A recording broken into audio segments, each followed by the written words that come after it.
Liebe Kolleginnen und Kollegen, Caros e caras colegas, peço-lhes que se sentem. Damen und Herren, Ladies and Gentlemen, cari colleghi, Messieurs, Mesdames, Mesdames, Messieurs.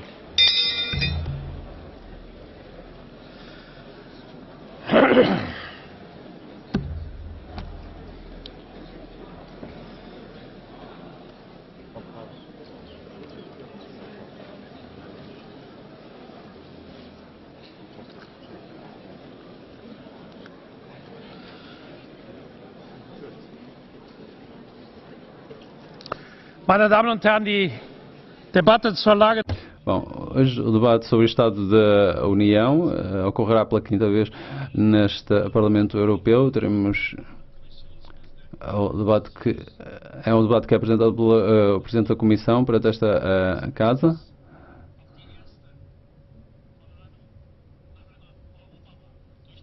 Este é o primeiro depois de uma eleição parlamentar na qual o Parlamento Europeu teve uma contribuição direta. Bom, para a eleição do Presidente da Comissão.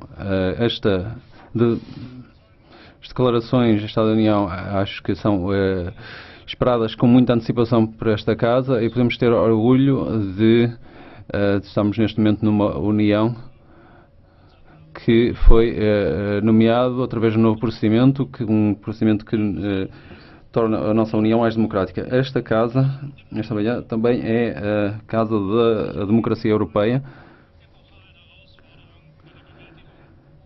e temos um desafio enorme no que toca a lidar com a difícil situação dos imigrantes, a difícil situação de alguns Estados europeus perante os conflitos armados que as fronteiras, ou perto das fronteiras europeias, estão a ocorrer e que temos que contribuir para que terminem. Também a relação de trabalho entre a Comissão e o Parlamento Europeu se vê sob tensão. É o momento, no entanto, no qual as instituições europeias têm que demonstrar que têm a capacidade de lidar com os grandes desafios da nossa sociedade. Sr. Juncker, hoje irá apresentar pela primeira vez nas suas funções o discurso do Estado da União. Presidente Juncker, esperamos as suas declarações, o seu discurso perante esta Casa da Democracia Europeia para nos apresentar o que espera fazer nesta União. Sr. Juncker tem a palavra.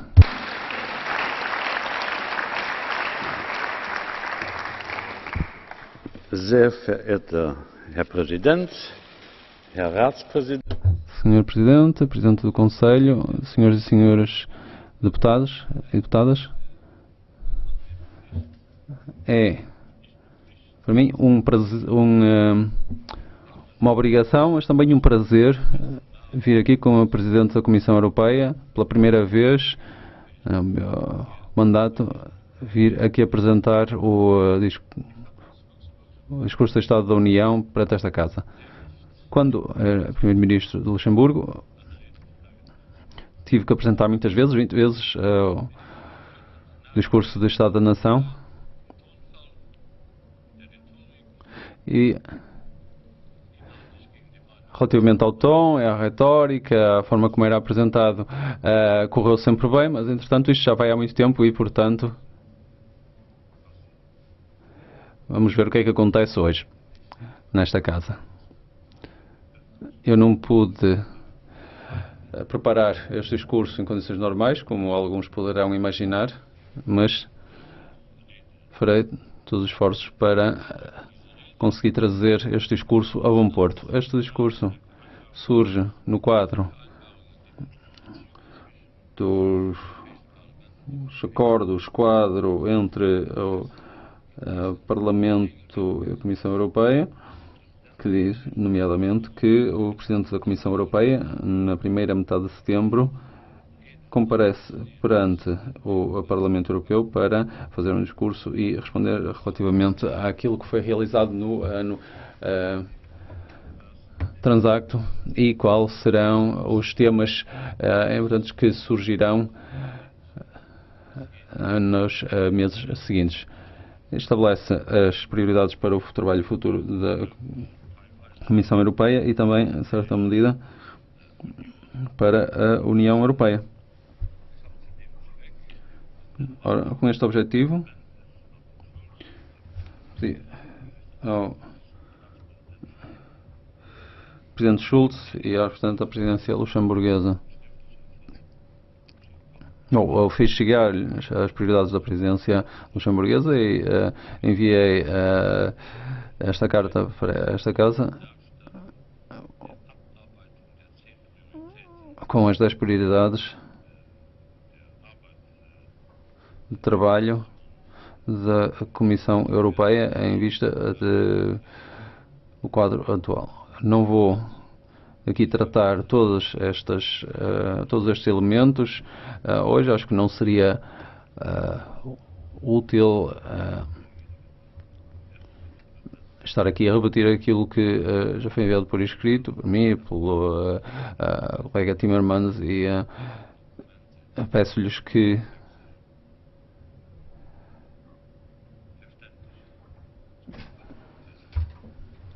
leiam esse documento, que eu pedi que fosse tão compreensível quanto possível para ser partilhado convosco. Presidente da Comissão,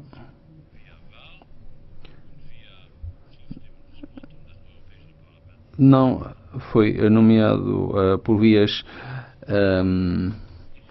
obscuras, foi nomeado através de um sistema em que é nomeado e apresentado diretamente pelo Parlamento Europeu. Eu disse logo desde o início que a comissão a qual eu iria presidir iria ser uma comissão política e, portanto, o Presidente da Comissão Europeia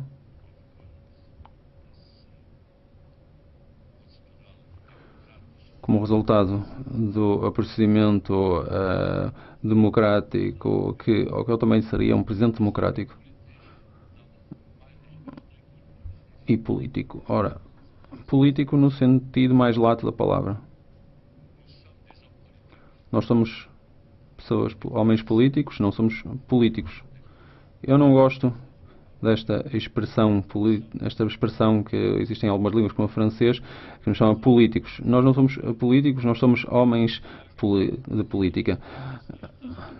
E isso quer dizer que não gostaríamos de politizar tudo, mas queria explicar que eu sou da opinião que tampouco deveríamos ter uma situação na qual é business as usual, em que fica tudo no status quo.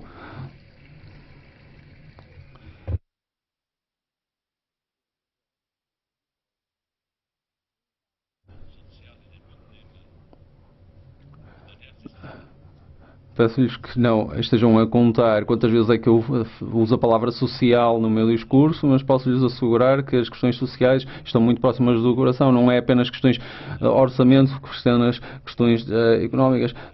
Eu tenho interesse também nesses elementos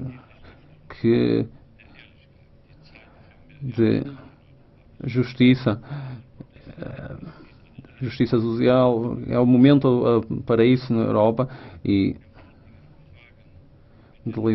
é o momento de lidar com as enormes questões, entre as quais esta é uma das prementes, as questões mais importantes com as quais nos temos que defrontar na nossa União. A União Europeia neste momento não está em boa situação. É verdade. O Presidente da Comissão Europeia, representante da economia europeia, mas também dos povos da Europa, não pode vir aqui fazer pintar um quadro rosado. Não, porque não é verdade. A situação na Europa não é boa. Há problemas na Europa, desta União, e falta união nesta União Europeia.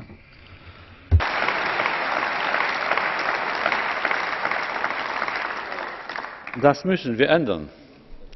Und wir müssen Isto tem que mudar. E temos que mudar agora. E juntar as nossas forças comuns. O mandato que o Parlamento me deu a pé disso e também o mandato que foi dado do próprio Conselho.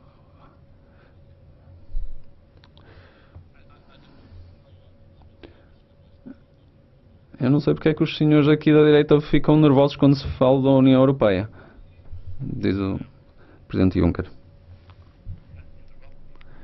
Pode interromper-me de vez em quando, mas não irei responder todas as vezes aquilo que o senhor diz, porque aquilo que o senhor diz não tem qualquer valor.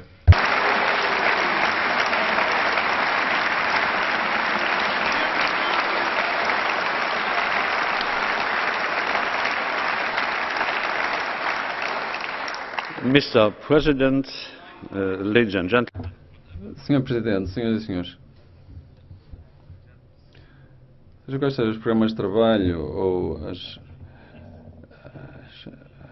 os programas legislativos, a maior prioridade que nós temos neste momento tem que ser a questão da crise dos refugiados. Desde o início do ano, quase 500 mil pessoas se encaminharam para a Europa. A grande maioria destes foge da Síria, do terror do Estado Islâmico, a Líbia ou da ditadura na Eritreia. A maior parte os países mais educados são a Grécia, com cerca de 200 mil refugiados, a Hungria com 150 mil e a Itália com cerca de 120 mil. Os números são impressionantes. Para alguns, são assustadores. Mas este não é o momento de nos amedrontarmos. É o momento de sermos corajosos em ação concertada por parte da União Europeia, pelos Estados-membros e pelas suas instituições.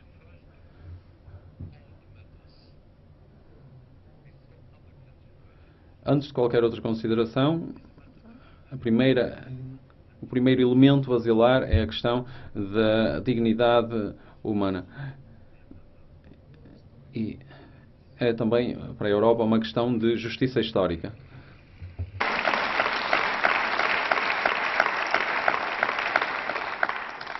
We Europeans. Nós, os europeus, e somos todos europeus aqui. Comentário sem microfone da sala. Ok, tomo nota de que os senhores não são europeus. Bem dito, mas mal feito. Bom, este não é o momento de nos amedrontarmos. É um momento de humanidade e de dignidade humana. Os europeus, que eu pensava éramos todos nós, antes da interrupção, todos nós deveríamos lembrar-nos que a Europa é um continente onde quase todos já foram refugiados num momento ou noutro. A nossa história comum vê-se marcada por milhões de europeus que fugiram a perseguição religiosa, a política, a ditadura, a guerra, a opressão. Quem é que não? Os que fugiram da França nos séculos XVII, os judeus, os síntios, Roma, muitos outros que fugiram da Alemanha durante os anos 30 a fugir aos nazis, nos anos 30 e nos anos 40 do século passado. Os republicanos espanhóis que fugiam para campos de refugiados no sul da França, no final dos anos 30, depois da sua derrota na Guerra Civil. Húngaros revolucionários que fugiam para a Áustria e para outros países. Toda a Europa. Depois do levantamento.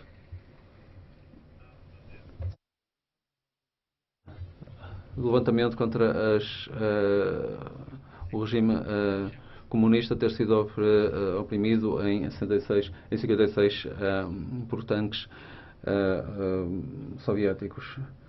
Checos que fugiram para outros países, em 1968, incluindo para o meu país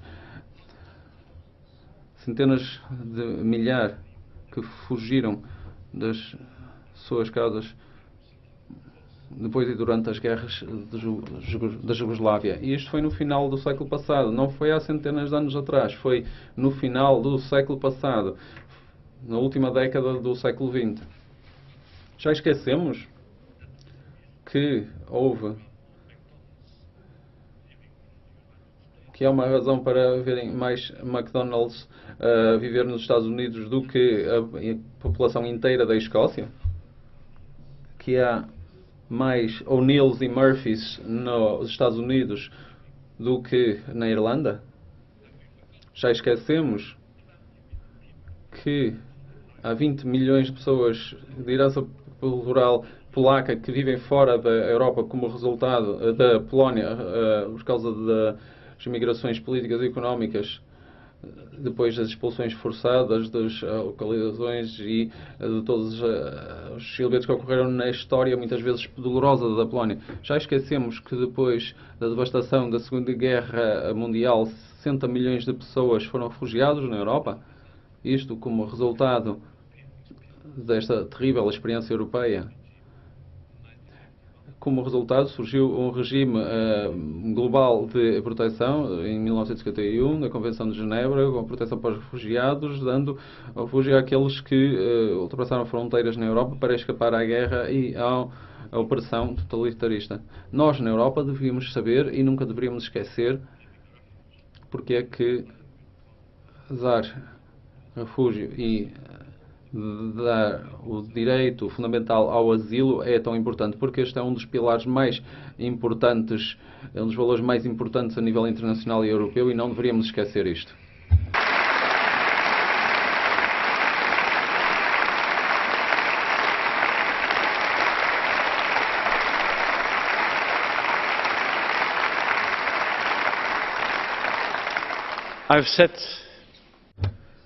Eu já disse nesta casa e fora dela, já no passado, que somos demasiado pouco orgulhosos da herança cultural e da história europeia. Apesar da nossa fraqueza, das nossas fraquezas auto-perceptíveis, neste momento o nosso território é um local que é procurado por todo o mundo como local de refúgio. E a Europa, neste momento, representa um lugar de esperança, um lugar de estabilidade e esperança para os homens e mulheres no Médio Oriente e em África. E isto é algo que devíamos ter orgulho, tenho que dizer hoje, isto é algo que devemos ter orgulho, não é algo que deveríamos ter medo.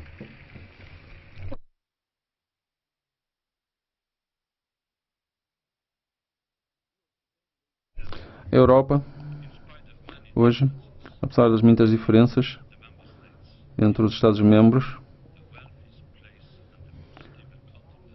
o continente mais próspero e mais estável de todo o mundo. Aqueles que criticam a Europa, que criticam a integração europeia, a construção europeia, a União Europeia, têm que admitir que este é o lugar da paz, da prosperidade e da estabilidade, e nós deveríamos ter orgulho então.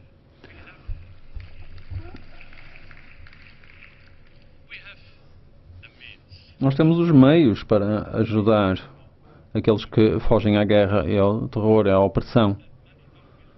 Sei que muitos querão dizer neste momento que isto está tudo muito bem, mas a Europa não pode abrir as portas a toda a gente. É verdade que a Europa não pode absorver toda a miséria do mundo, mas sejamos honestos e coloquemos as coisas em perspectiva.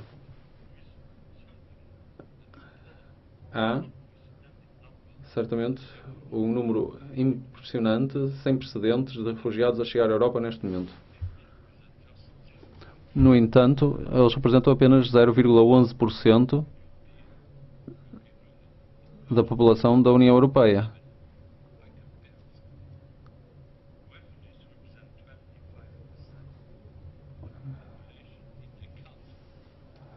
Para compararmos, há um país com apenas 1/5 da riqueza que nós temos na Europa, na qual 25% da população é refugiados neste momento no Líbano. E, portanto, quem é que nós somos para estarmos a fazer este tipo de comparações? Quem somos nós? Let us be clear. Sejamos claros e honestos para com os nossos cidadãos, que muitas vezes estão preocupados. Enquanto houver guerra na Síria e terror na Líbia, a crise dos refugiados não vai desaparecer por si só. Nós podemos construir paredes, muros, vedações, mas sem sermos demagógicos, imaginem como é que se sentiriam se fossem vocês que viam o mundo que conheciam a desmoronar-se. Não haveria nenhum preço que não estariam dispostos a pagar, nenhum muro que não estivessem dispostos a trepar, nenhum mar que não estariam dispostos a navegar, nenhuma fronteira que não estariam dispostos a ultrapassar, se permitir fugir à barbárie do Estado Islâmico, do chamado Estado Islâmico. Nós estamos a lutar contra o Estado Islâmico. Porque é que nós não estamos dispostos a aceitar aqueles que estão a fugir a este Estado Islâmico? Nós temos que aceitar estas pessoas no território europeu.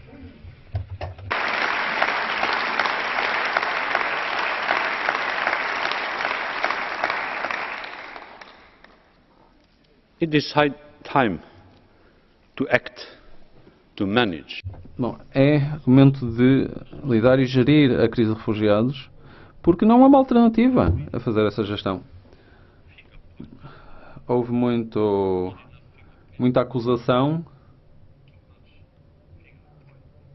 apontar o dedo a uns e a outros nas semanas passadas. Os Estados-membros acusaram-se mutuamente de não fazerem o suficiente ou de fazerem a coisa errada e, a maior parte das vezes, ninguém apontou a Bruxelas.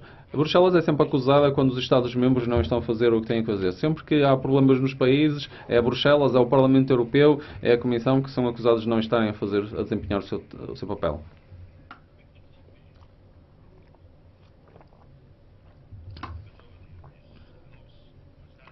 Nós poderíamos ser todos, ou bom, talvez não todos, mas a maioria desta casa, da Comissão, podemos estar zangados com isto.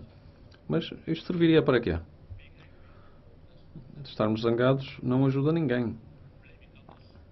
Acusar outros não ajuda os refugiados, não acusa os migrantes. E a tentativa de acusar os outros, muitas vezes, não é mais que sinal de que os políticos, os legisladores, às vezes veem-se ultrapassados pelos eventos. Pelo contrário, deveríamos relembrar aquilo que foi acordado e que possa ser útil na situação atual. É momento de olharmos para aquilo que está na mesa e que nos pode ajudar a avançar rapidamente. Não estamos a começar do zero. Desde o início deste século, que a Comissão, ora a minha, de José Manuel Durão Barroso, veio a propor legislação, diferentes atos legislativos, para criar um sistema comum de asilo europeu. O Parlamento e o Conselho aprovaram e foram implementando esta legislação paulatinamente, e o último ato legislativo entrou em vigor em julho de 2015, há 2 meses atrás, portanto.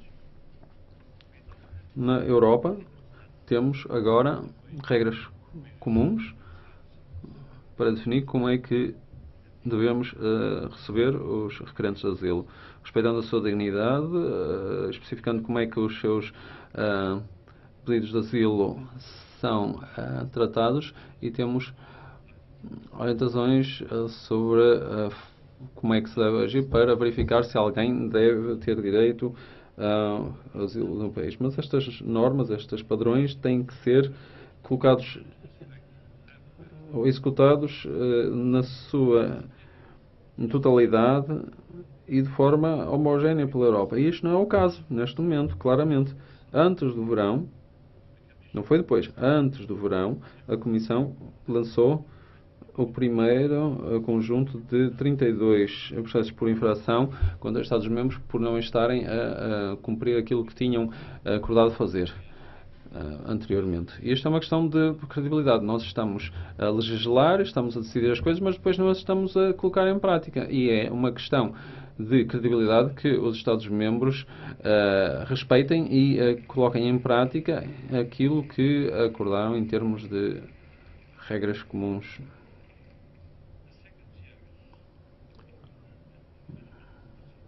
O segundo grupo de procedimentos por infração será lançado nos próximos dias. As regras comuns para requerentes de asilo não são importantes, mas não são suficientes para lidar com a crise de refugiados que temos neste momento.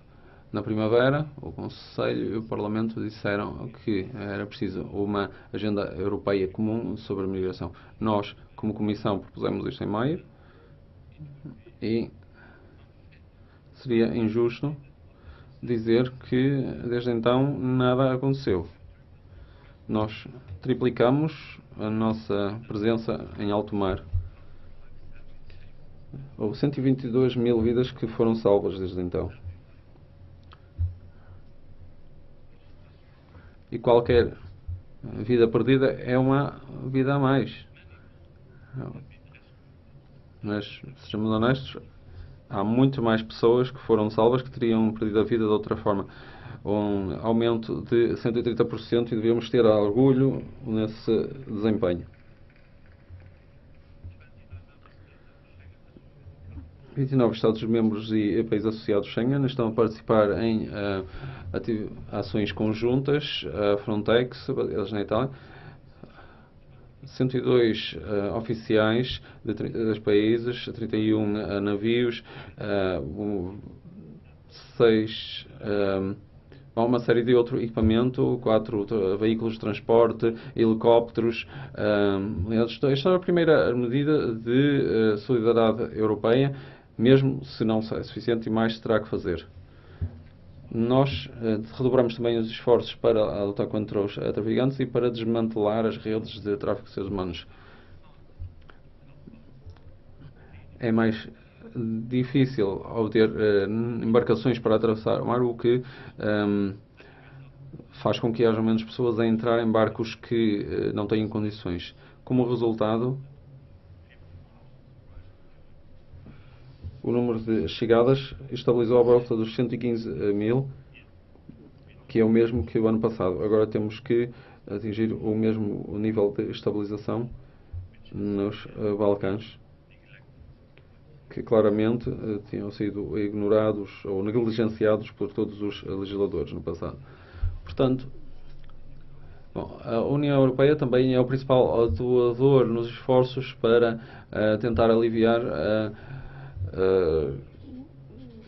crise de refugiados na Síria. Houve 4 mil milhões de euros mobilizados pela Comissão Europeia, isto quer dizer pelos aqui presentes também, em assistência económica e técnica aos refugiados na Síria e também aos campos de refugiados no Líbano, na Jordânia, no Egito, e lançamos ainda hoje 2 novos projetos para dar segurança alimentar e escolaridade a cerca de 234 mil refugiados na Turquia.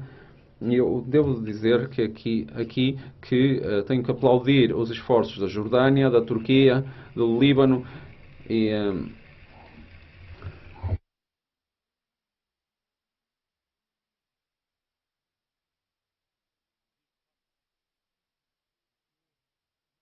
bom, estes países, que são muito mais pobres do que nós, estão a fazer esforços que nós temos que aplaudir e que temos que reconhecer, tanto em termos morais como financeiros. Coletivamente, comprometemos com a localização de 23 mil pessoas de fora da União no próximo ano, mostrando desta forma solidariedade com os nossos países. É claro que isto continua a ser muito modesto, demasiado modesto, em comparação com os esforços draconianos realizados por Turquia, Jordânia, Líbano, que estão a acolher mais de 4 milhões de refugiados sírios, mas demonstra coragem que alguns Estados-membros estejam agora a mostrar a disponibilidade para aumentar o esforço de instalação de refugiados. Isto permite-nos criar um sistema para coordenar o sistema de instalação de uma forma mais sistemática, que é algo que temos que fazer. A Europa, no entanto, tem vindo a falhar na solidariedade em comum relativamente aos refugiados que já chegaram ao nosso território. Para mim, parece-me claro que os Estados-membros onde chegam mais refugiados neste momento são a Itália, a Grécia e a Hungria, não podem ser deixados sozinhos para lidar com este enorme desafio.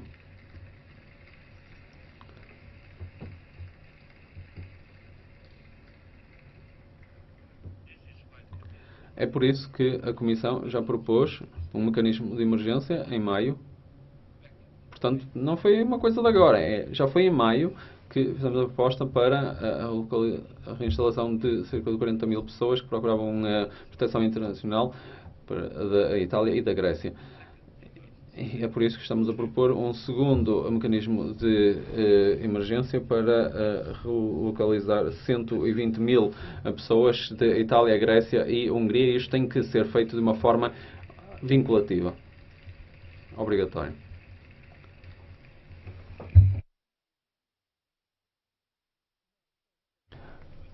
Apelo aos Estados-membros que aceitem as propostas da Comissão sobre a instalação de urgência dos 160 mil refugiados dos dois pacotes no Conselho de Ministros de 14 de setembro.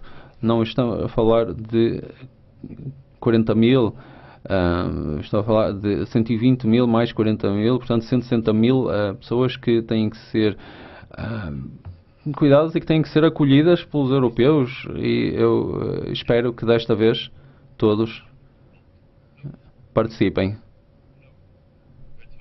Que não venham com retórica, que não venham com desculpas, porque neste momento o que é preciso é ação.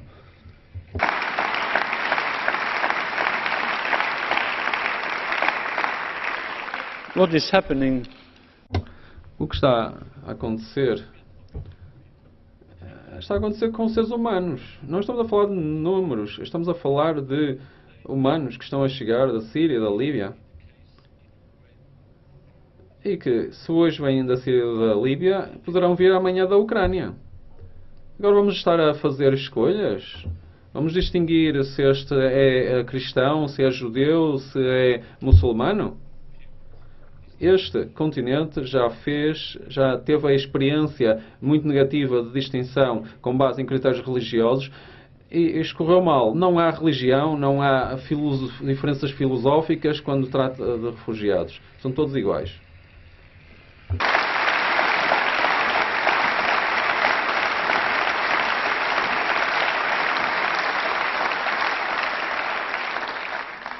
Ladies and gentlemen, winter is... Senhoras e senhores, o inverno aproxima-se. Queremos realmente ter famílias a dormir em estações de comboio no meio da geada, em Kos ou na fronteira da Hungria? Não, nós temos responsabilidade a ajudar as pessoas no período de inverno, destas pessoas que fugiram do seu país, foram obrigadas a fugir. É claro que a reinstalação não só resolverá o problema por si só. É verdade que também temos que ajudar melhor aqueles que precisam de proteção internacional e que têm uma grande probabilidade de conseguir obter o asilo, o estatuto de asilo, e aqueles que vêm para os nossos países por razões que não recaem sobre o princípio de asilo. É por isso que a Comissão está a preparar uma lista de países de origem seguros. Esta lista permitirá aos Estados-membros que acelerem os processos de pedido de asilo para as pessoas que venham de países onde se considera que é seguro viver. A presunção de segurança, a nosso ver, deve-se aplicar certamente a todos os países relativamente aos quais o Conselho Europeu decidiu que se cumpra os critérios de Copenhague relativamente à democracia, ao Estado de Direito e aos direitos fundamentais.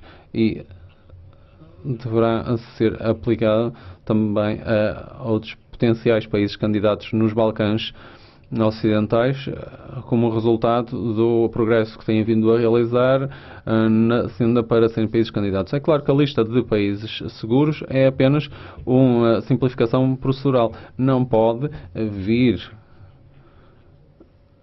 eliminar o direito fundamental de asilo para os requerentes de asilo, e isto aqui não posso sublinhar o suficiente para pessoas que vêm da Albânia, da Bósnia e Herzegovina, da antiga República Jugoslava da Macedónia, Sérvia ou da Turquia, mas permite às autoridades nacionais que se concentrem nos refugiados que têm uma maior probabilidade de obter asilo, nomeadamente aqueles que vêm da Síria.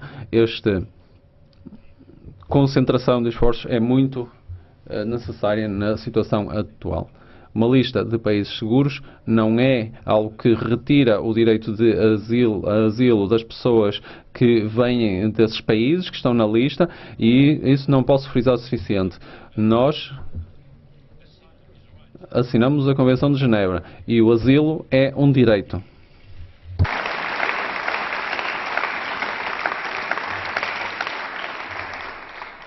And the countries being on the list.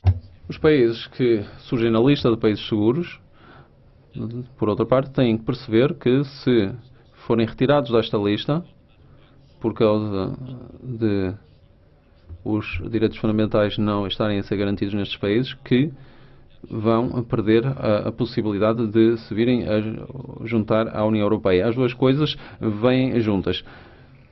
Lista de países seguros, sim, mas com consequências.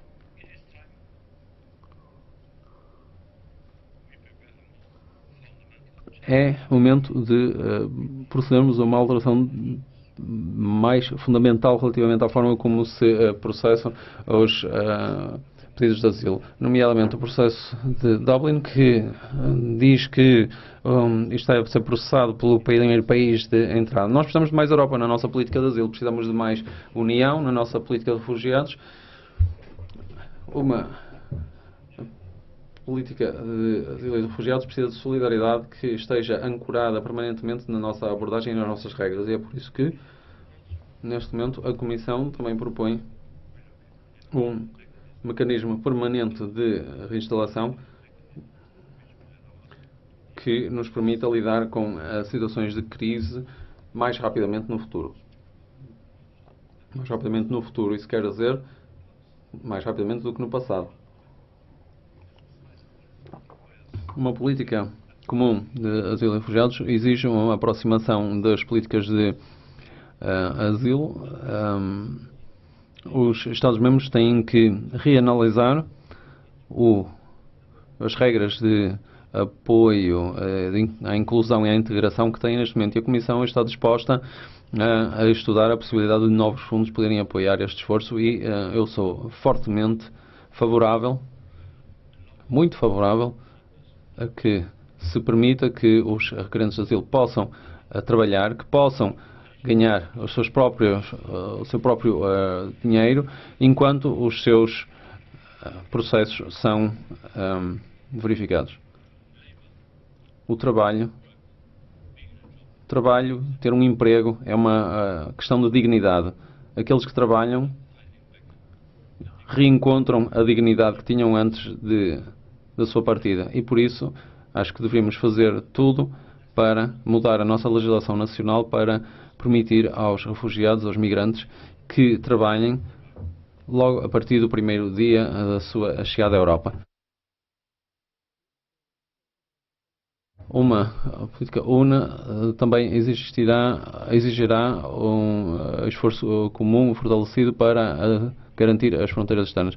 Felizmente, na União Europeia, nós eliminamos os controles fronteiriços entre os membros da zona Schengen, para termos liberdade de movimentos das pessoas, que é um símbolo único da integração europeia, e o sistema Schengen não será abolido durante o mandato desta Comissão.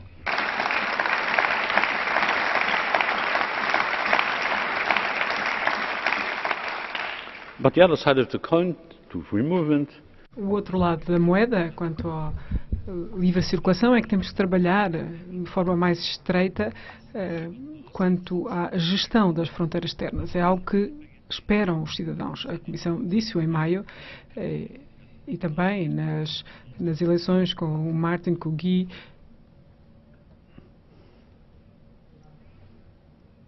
E o Presidente aponta. Eu não estou a apontar para a Sra. Keller. Estava a pensar no Sr. Tsipras. Não estou a confundir os dois. we need to strengthen Sky. Significant. Bitte? E há uma interrupção na sala. José Bové está presente? Sim, ouviu há pouco. Bom dia. Temos que reforçar o Frontex.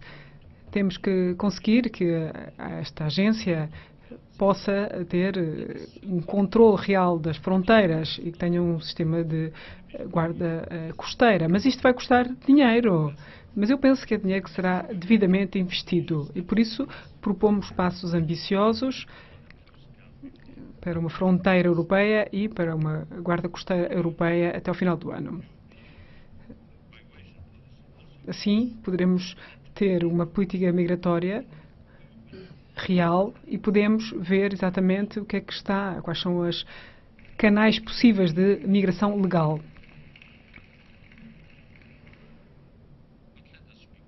Mas, algo que tem que ficar claro, isto não vai ajudar a resolver a crise dos refugiados com que nos defrontamos atualmente.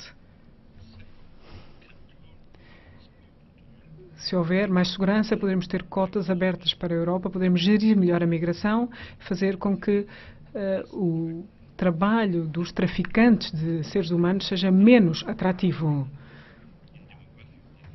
Nós somos um continente em declínio demográfico, não devemos esquecer. Devemos ver que há pessoas que vêm de todo o mundo. A migração tem que deixar de ser um problema e tem que ser um recurso bem gerido. Por isso, a Comissão vai apresentar um pacote de migração no princípio do próximo ano. É algo extremamente importante. A migração tem que ser legalizada. Não é suficiente proteger contra a migração ilegal, não, temos que ter formas de chegar à Europa, formas legais de chegar à Europa.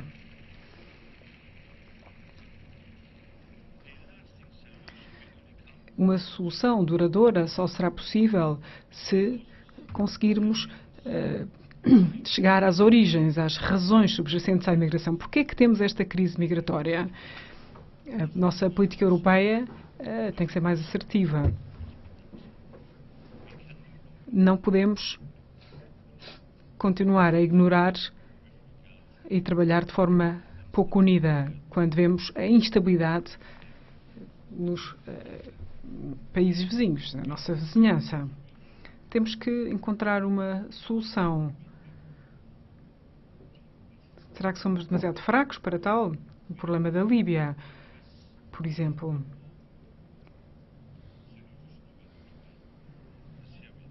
Temos que também encaminhar de alguma forma a Síria para uma solução. Eu apelo a uma ofensiva diplomática para resolver o problema da Síria. Precisamos de uma Europa mais forte na política externa. Fico muito satisfeito pelo facto de Federica Mogherini, alta representante, altamente determinada, alta representante porque está altamente determinada, preparou o terreno para iniciativas que têm tido êxito e que terão êxito para a diplomacia europeia. She has prepared the ground for such initiative. Há iniciativas que têm a ver com... Tivemos muito êxito nas negociações nucleares e quero dar os parabéns à Frederica pelo excelente trabalho que foi feito nas negociações nucleares. Para facilitar o trabalho da nossa alta representante, Frederica, a Comissão propõe estabelecer um Trust Fund para a emergência. 1,8 mil milhões de euros será o financiamento que teremos à nossa disposição para resolver o problema da crise do Sahel e também para crises na África e no Norte da África, mais precisamente. Queremos que haja estabilidade duradoura e possibilidades de emprego para estas comunidades locais e tentar resolver os problemas de raiz que fazem com que haja destabilização, deslocação forçada, migração ilegal. Eu espero que todos os Estados-membros participem e estejam à altura das nossas ambições. Precisamos deste fundo para a migração para evitar problemas no futuro.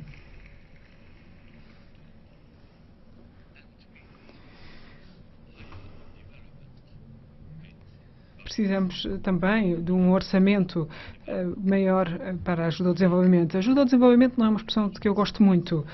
Cooperação, talvez. Não é normal que haja uma redução dos orçamentos da cooperação e do desenvolvimento na União Europeia. Eles têm que ser aumentados.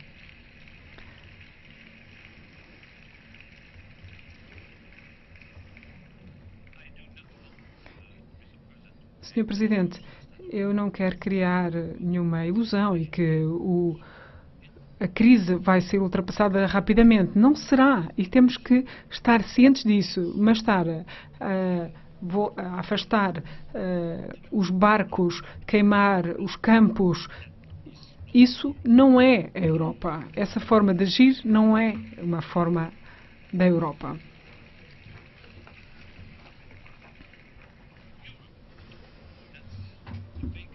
A Europa é aqueles que em COS estão a ajudar as pessoas.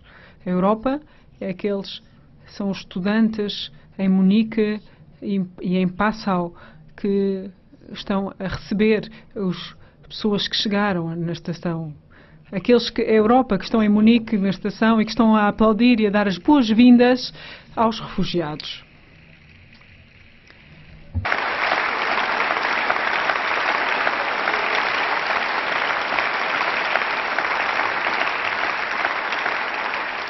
The Europe I want to live in. É nesta Europa que eu quero viver. Aqueles que estão a ajudar são um exemplo dessa Europa. A Europa que recusa aqueles que estão com problemas e que têm necessidades, essa não.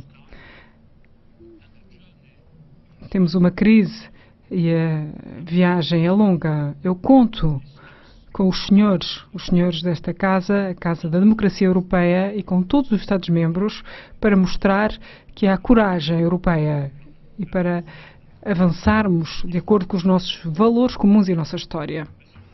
Senhor Presidente, agora em francês, senhores deputados, caros amigos, poderei dizer a muitos dos presentes, eu vejo que ultrapassei o tempo que eu dispunha para falar do Estado da União, mas tendo em conta o Estado da União, eu penso que preciso de tempo e, portanto, ainda queria dizer algumas palavrinhas sobre a Grécia, algo que é muito caro. O debate que tivemos relativamente aos problemas gregos, que são também problemas nossos, foi um debate muito complicado. Foi complicado porque eu tinha que estar a explicar aos primeiros ministros que havia 19 democracias e não só a grega. A opinião pública, a opinião parlamentar, as diferentes opiniões também estão na expressão parlamentar das outras democracias, das outras 18 democracias que constituem a zona euro. eu vi que muitas vezes a Comissão a ser fortemente atacada por muitos Estados-membros por se ter implicado na solução, se pudermos chamar assim, na verdade não há uma solução definitiva, como dizia eu, na solução do problema grego. Eu gostaria de frisar novamente, e já o disse quando me apresentei pela primeira vez, que há um dever. É o dever da Comissão Europeia de zelar pelo interesse geral. Não ocupar-se do caso grego teria sido uma fraqueza imperdoável, um erro que poderia repetir-se se a Comissão não tivesse agido tal como agiu. Pagámos, eu também, porque acabei por ser atacado, porque aqueles que sabem exatamente o que é preciso fazer, todos sabem. Eu não dei a possibilidade, nem cedi ao trabalho dos burocratas europeus. Aliás, devo dizer que o seu trabalho foi excepcional, mesmo durante as férias. Eu não queria apenas deixar a burocracia de Bruxelas, como muitas vezes é chamada, de forma incorreta. Não, eu, Frans Timmermans, implicámos-nos nesse trabalho, Pierre Moscovici também, entre outros, para tentar participar e ajudar na solução do problema que nos era colocado. Dizer que a Comissão e o seu Presidente não disse que o Grexit era uma opção? Não, não é uma opção. Era preciso dizer que o Grexit não era uma opção. A saída da Grécia não podia acontecer, porque senão isso teria acabado por acontecer.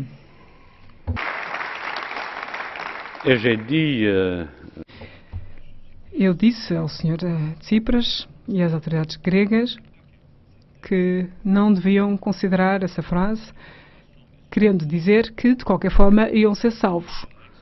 Não, eu disse que não era nenhum mágico. Eu não ia tirar nenhum coelhinho da cartola, um coelho branco, se as coisas não funcionassem. Ele sabia que o Grexit era uma opção, não uma opção a ser mencionada publicamente. Quanto a esta questão, eu penso que fizemos aquilo que tínhamos a fazer e eu sempre pensei que o problema grego não era apenas um problema de consolidação de finanças públicas, nem de reformas estruturais, embora tudo isso seja muito importante, mas sim um problema que tem a ver com as perspectivas de crescimento de um país. E a União Europeia devia estar satisfeita por ter a Grécia no seu seio. Eu não gostei nada dos comentários que diziam que a Grécia devia sair da zona euro ou saísse da União Europeia, como se um país que não fosse sério. Os gregos, com poucos recursos, são trabalhadores. Fazem todo o possível para que o seu país possa avançar e devíamos respeitar o esforço da nação grega, mais do que fizemos até à data.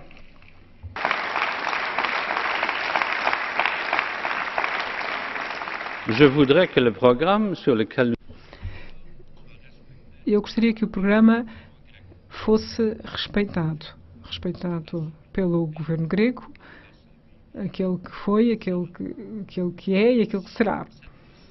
Se desta vez as regras que foram alvo de acordo não forem respeitadas, então a reação da União Europeia e da zona euro então será diferente. Desta vez é preciso fazer aquilo que foi alvo de acordo. Neste programa temos 35 mil milhões que a Comissão está a tentar organizar para relançar o crescimento económico e social da República Helénica. Eu queria que essa oferta, que não é um gesto de generosidade, fosse de facto aceita e bem acolhida por todas as partes na Grécia. A crise não acabou.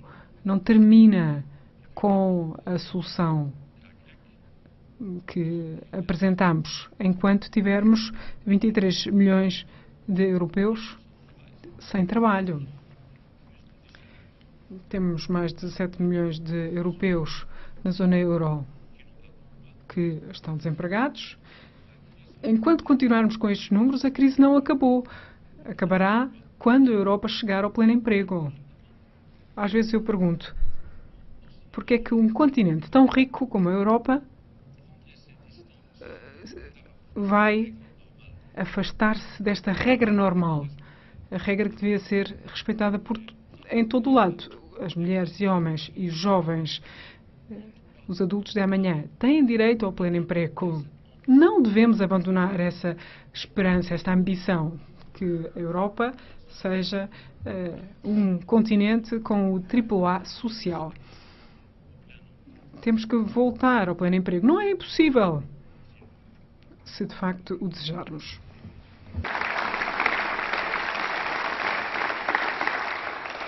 Cela présupposera que nous restions fidèles. Quer dizer que temos que seguir a consolidação orçamental, que é insubstituível, as reformas estruturais e investimento. É um triângulo virtuoso que temos que respeitar. Propomos aqui, no Parlamento, propomos um plano de investimento que diz respeito a 315 mil milhões de euros. É um plano de investimento que está a ser aplicado em pormenor, de forma genérica, e penso que todos aqueles que dirigem os países europeus, todos os intervenientes económicos, chefes de empresa, sindicatos, todos têm que ser verdadeiros combatentes em nome da Europa do crescimento. O plano de investimento, que infelizmente tem o meu nome, para facilitar um pouco as coisas, diz que é o plano Juncker. Assim pode ter um responsável no caso de falhanço. Eu espero que não se falhe, que tenha êxito. Espero que todos os intervenientes possam participar. Todos devem implicar-se na aplicação deste plano. É um plano para a Europa, para o emprego e para o crescimento.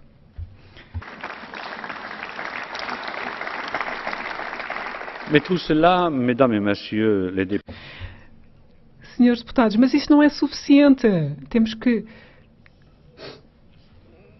chegar ao caminho, saber qual é o caminho que queremos seguir. E é por isso que propusemos um programa dos 5 presidentes sobre o aprofundamento da União Económica Europeia e Monetária. Não escolhi os 5 presidentes, mas é uma questão de princípio, para que o Presidente do Parlamento estivesse associado à redação deste relatório. O Parlamento é um Parlamento.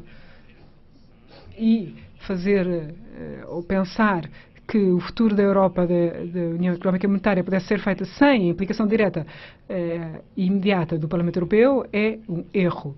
E por isso eu pensei que o Presidente Martin Schulz tinha que estar associado aos nossos trabalhos. Ainda apresentou as suas opiniões pessoais, provavelmente nem todos estavam de acordo, mas também conseguiu que entrasse no debate interinstitucional as diferentes opiniões, as opiniões muitas vezes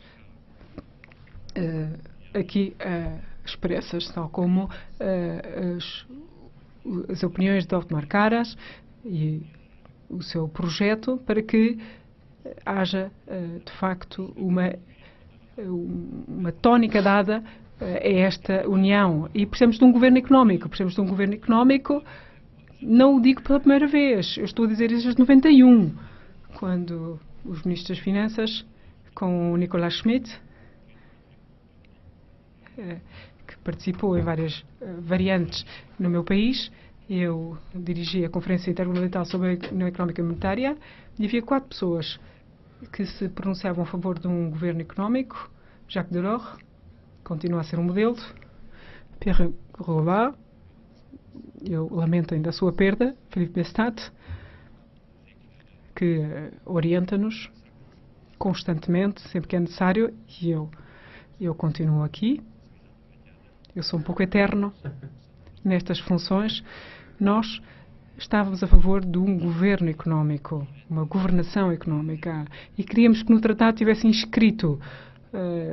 inscritas essas regras para governar a União Europeia. Não fomos ouvidos. E aqueles que agora reclamam este governo económico, esta expressão, vingasse. E sejam bem-vindos ao clube. Há 25 anos que isso foi proposto. Nós vamos propor, neste âmbito, para o aprofundamento da União Económica e Monetária, um sistema de garantia de depósitos. É um sistema comum de garantia de depósitos que é necessário. Vamos fazê-lo, sim, certamente, com um sistema de seguros. Não será uma verdadeira mutualização, mas tem que haver algumas garantias para aqueles que aí depositam as suas poupanças. Faloemos. Eu estou a favor de um tesouro europeu. Isso deveria ser criado. Teremos que discutir os pormenores. Claro que é um mote. Teremos que saber exatamente o que isso vai incluir. A zona europeia deve ter um tesouro europeu, ter verbas que me parecem essenciais para o mecanismo de estabilização.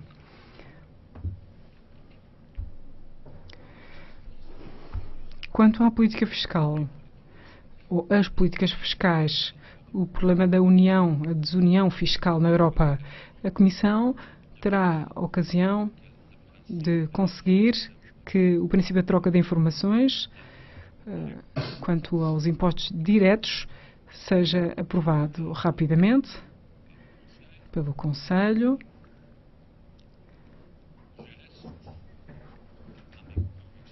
Continuo a ter mais convicções que tinha quando tinha 18 anos. Alguns pensam que eu as abandonei de forma transitória. Os benefícios devem ser tributados nos países onde eles são realizados. A Comissão vai querer aplicar este princípio em toda a Europa. Onde um rendimento é criado, deve ser tributado. Tout comme nous devons agir. Temos que agir a favor desta regra simples que mostrou que tinha valor. Alguns consideram que tem defeitos, mas é preciso que na Europa esta regra consiga valer. Quer dizer que para o mesmo trabalho, no mesmo território, tem que haver o mesmo salário. É uma regra antiga que tem que voltar a vigorar.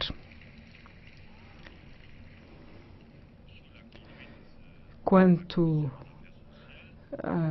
aquilo que faz Marianne Thyssen, Comissária dos Assuntos Sociais, teremos uma base europeia de direito social e emprego. A União Europeia não é apenas o dinheiro, não é só o caso grego, não é só a Ucrânia. A União Europeia é também uma base de valores sociais, um denominador comum de valores sociais, que são para nós muito importantes. Vamos avançar nesse sentido.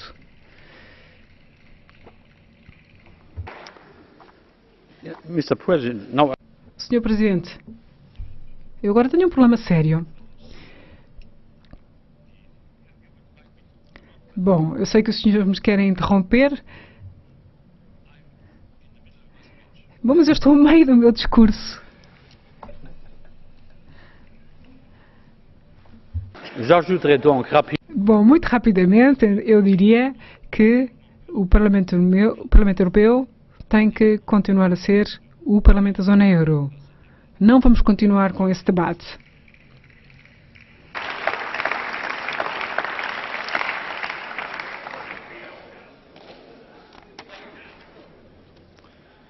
Oui. Je suis en train de faire une sélection, mesdames et messieurs. Eu estou aqui a tentar fazer uma seleção, minhas senhoras e meus senhores.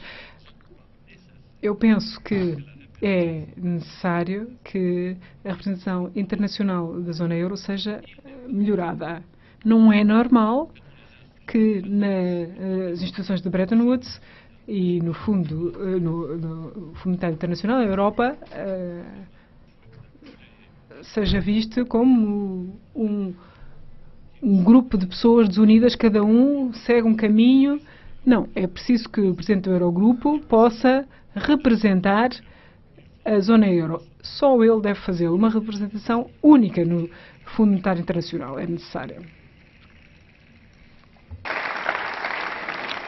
Il faudra que les Será necessário que as recomendações por país, que a Comissão e o Conselho vão decidir, sejam devidamente respeitadas nos Estados da zona euro. Reduzimos em 3, se não me importo, se não me engano, as recomendações por país que nós propusemos ao Conselho. Não faz sentido exigir que os Estados-membros que façam 20 reformas num só ano. Não é credível, é estúpido fazê-lo e, portanto, pensamos que há 3 reformas que devem ser feitas, mas têm que ser feitas.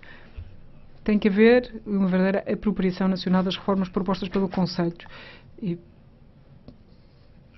pela Comissão. I would like to say a word on the United Kingdom. Eu queria falar do Reino Unido. Quando fiz campanha, eu defendi um acordo justo com o Reino Unido. Eu penso que teremos um acordo justo com o Reino Unido. Eu estabeleci nas estruturas da Comissão um grupo especial para a negociação com os britânicos sob liderança de um cidadão britânico. Não, isso não é uma contradição.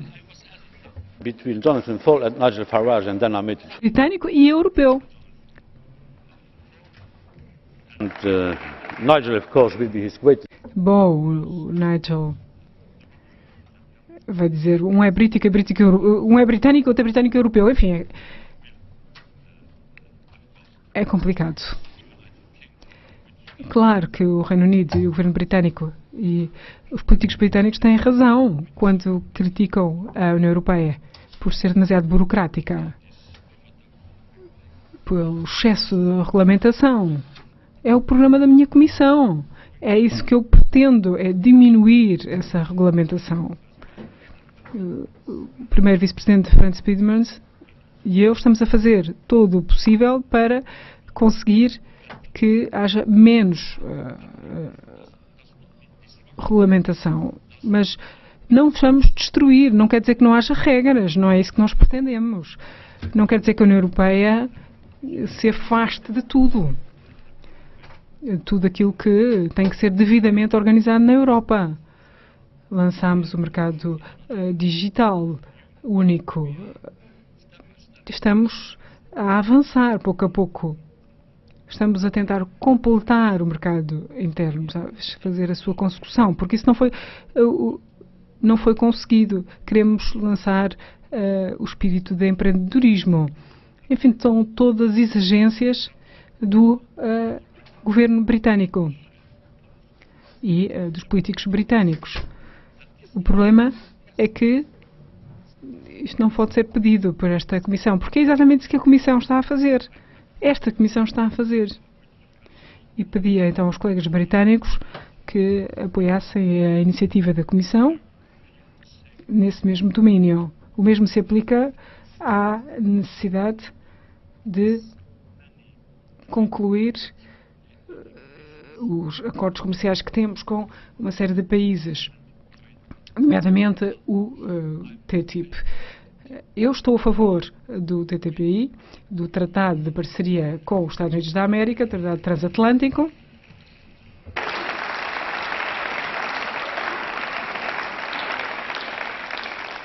But I'm not in favor of giving up.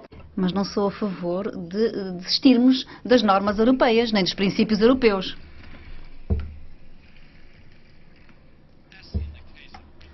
Como no caso da Grã-Bretanha, a liberdade de movimento de trabalhadores não pode ser atingida e o mesmo se aplica à acordo de parceria transatlântica. Nós temos valores básicos, temos princípios e esses princípios não podem ser postos em causa durante estas negociações com os Estados Unidos. E eu sou a favor, como Cecília Malmström, excelente comissária que temos, estou a favor de um máximo de transparência, mas sou contra posições públicas de negociação da União Europeia. Quanto mais dissermos aqueles com quem estamos a negociar quais são as nossas intenções e as posições que não aceitamos, seremos mais fracos na nossa posição negocial. Sou a favor de transparência, mas as negociações têm que ser levadas a cabo de uma forma séria.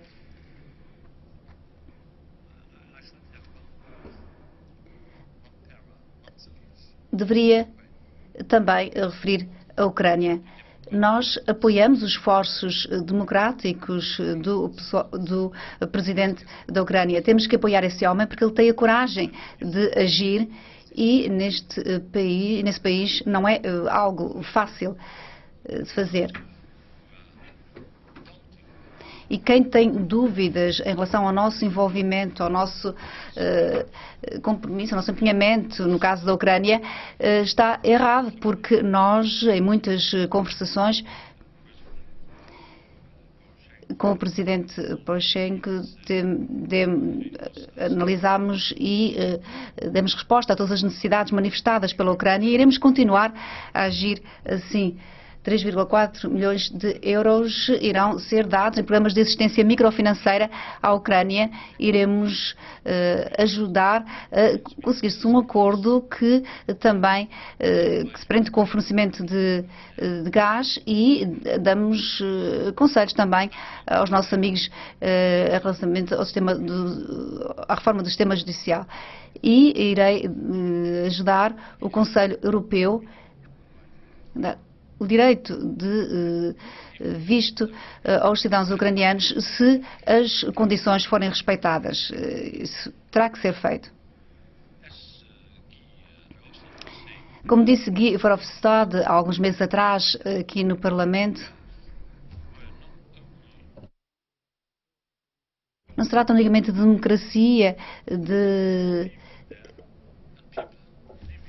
as pessoas que vivem na Ucrânia agora não querem ter um país em que a corrupção prevalece.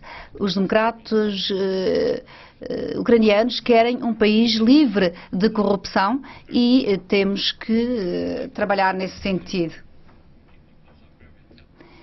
Eu estou muito atento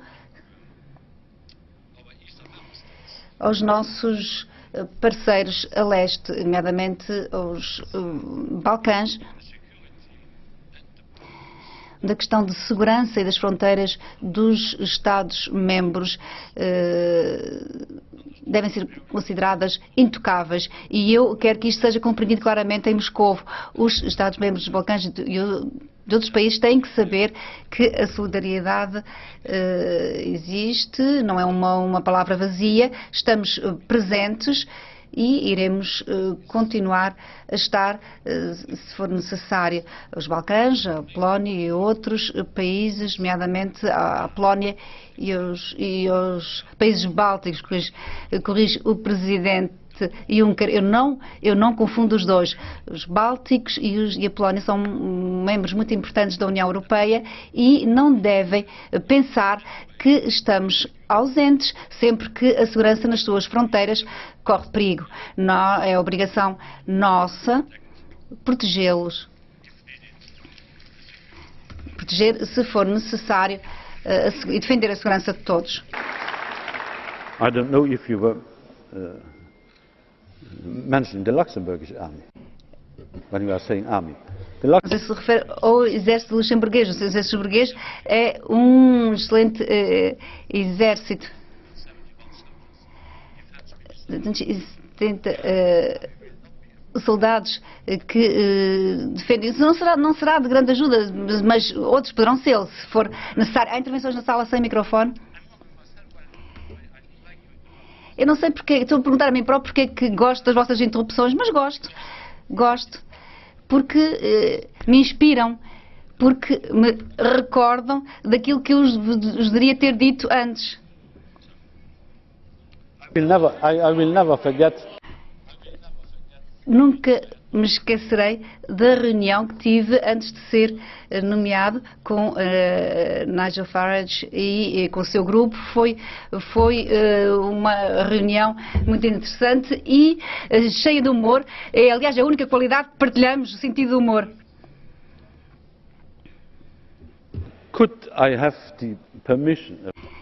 Se eu tiver a permissão do Parlamento Europeu para distribuir o texto sobre as alterações climáticas, porque é um ponto importante, mas já não tenho tempo, já estou a falar há 72 minutos e 16 segundos e não quero mais. Eu tenho novos amigos. Those sitting. Os que estão aqui no meio do Parlamento estão a dizer, bom, já que estamos a começar a estar cansados, mas os que estão aqui deste lado querem que eu continue, muito bem.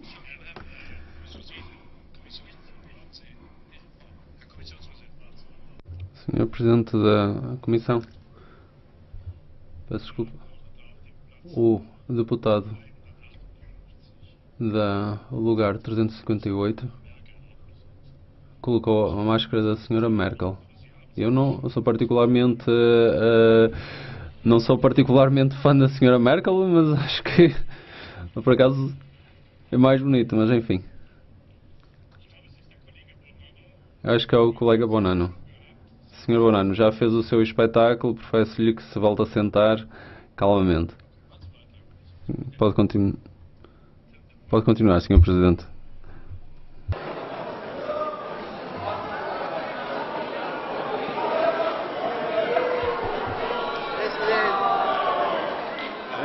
Okay, yeah, okay, bye.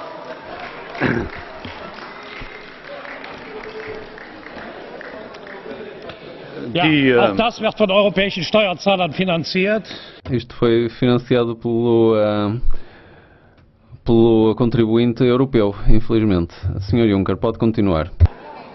The European Parliament, Mr. President. O Parlamento Europeu, Sr. Presidente, é um local onde podemos encontrar-nos com quem quer que seja, qualquer tipo de pessoa.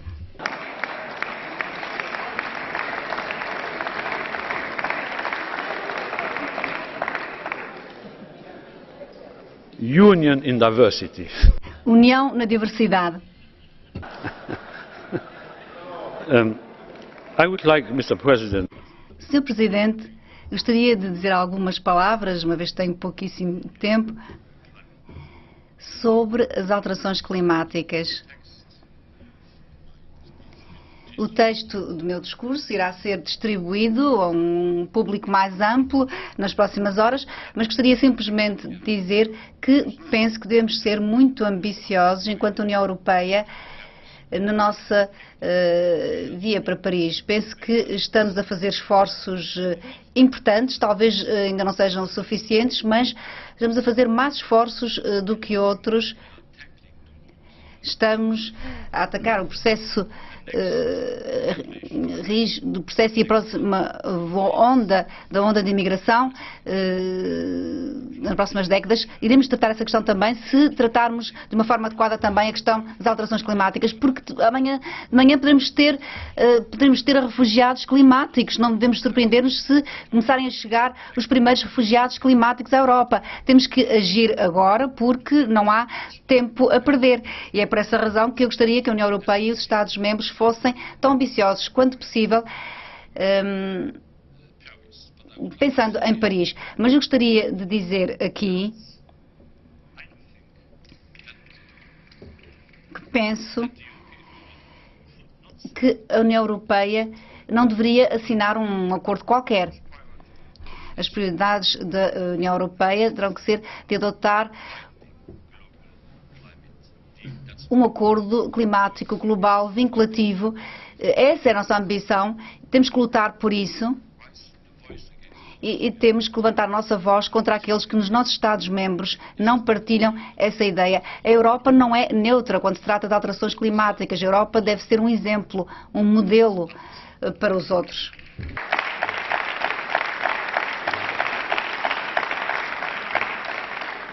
Voilà, Monsieur le Président, Mesdames. Senhor Presidente, senhoras e senhores,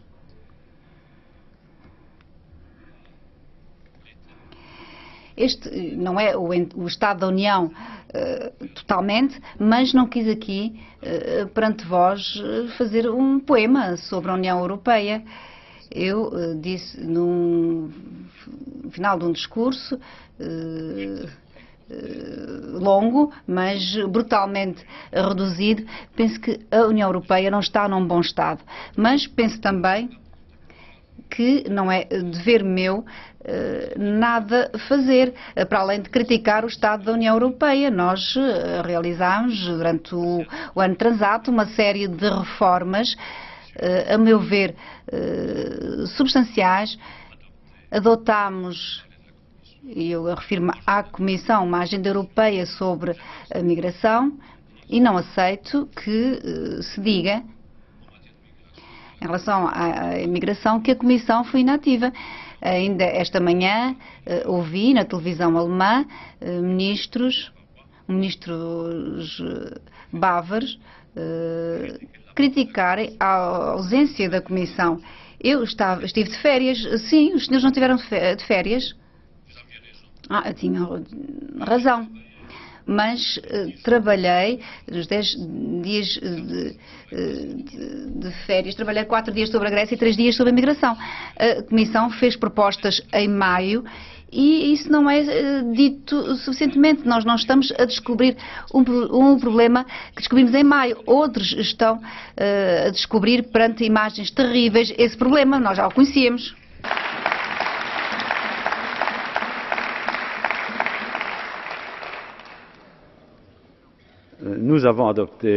Nós adotámos vários complementos ao mercado interno, nomeadamente em termos de energia e de mercados de capitais.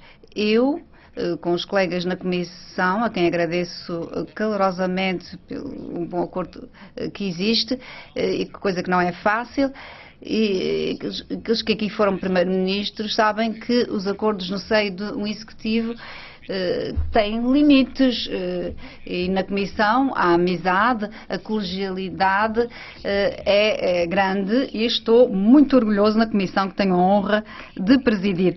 Tenho muito orgulho porque nos primeiros meses do nosso mandato conseguimos enviar aos dois legisladores grandes projetos legislativos, regulamentares e de conteúdo que figuravam entre as 10 prioridades do programa, com base no qual fui eleito com muito orgulho por esta ilustre Assembleia.